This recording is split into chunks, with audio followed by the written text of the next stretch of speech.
अच्छा, ये बहुत अच्छा प्रश्न है। इसमें बहुत कालांतर में कुप्रचार किया गया जी। संप्रदाय तो 4 ही हैं, चतुर्संप्रदाय बोला जाता है। जैसे 4 शंकराचार्य, 4 जगत गुरु, 4 दिशाएं, तो चतुर्संप्रदाय माना जाता है। और 4 संप्रदाय। फिर कालांतर में उप दिशाओं पर भी चर्चा हुई, तो इसको 10 दिशाओं में विभक्त किया गया। 10 संप्रदाय निर्मित किए गए। फिर 10 दिशाओं के बाद इसे 12 भागों में विभक्त किया गया, तो ये हुआ कि नहीं 12 चाहिए। फिर इसमें भगवती के 13वें, क्योंकि 13 अध्याय की सप्तशती है, तो 13वें पात्र को भी सम्मिलित किया गया कि नहीं ये भी एक संप्रदाय है। अगर आप वास्तविकता में देखें तो संप्रदाय का मतलब क्या है? संप्रदाय कहते हैं धर्म के प्रचार की व्यवस्था के लिए। जैसे राजनीतिक पार्टी, तो ये क्या करती है?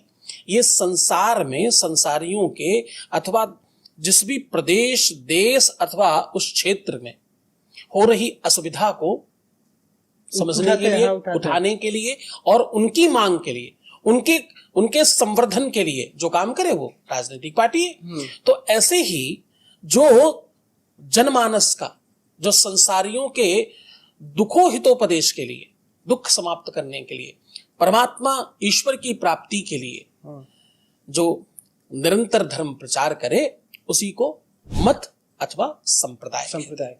तो कालांतर में बहुत सारे बढ़ते चले गए, लेकिन मूलतः 4 संप्रदाय ही है और चतुर्संप्रदाय ही रामानंदाचार्य के उसमें है। मतलब जगत गुरु जब आप कहते हो तो वो चतुर्संप्रदाय का जगत गुरु है। चारों के चारों संप्रदाय, चारों संप्रदायों का।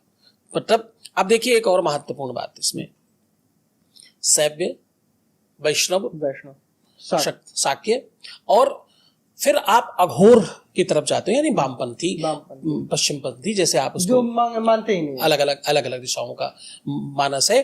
चारों के चारों संप्रदाय, चारों के चारों संप्रदाय और चारों की चारों दिशाएं जगत गुरु और शंकराचार्य को एक साथ मानती है। इसमें कोई भेद नहीं है, इसमें कोई बंटवारा नहीं है। तो आप संप्रदायों की बात करते हैं तो सब संप्रदाय के लोग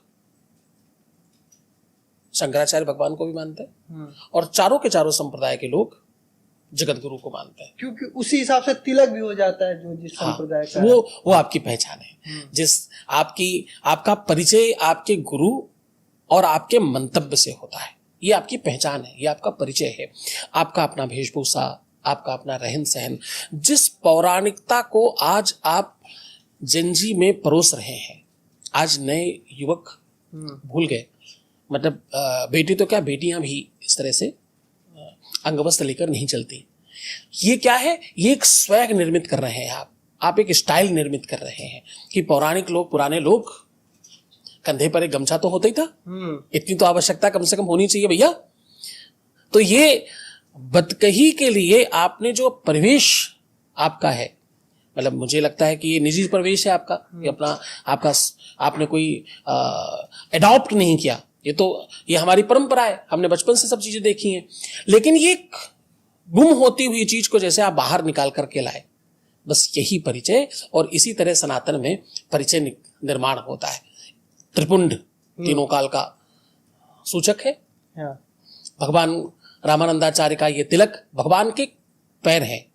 ये क्या है? ये भगवान का पैर है, चरण है हमारे।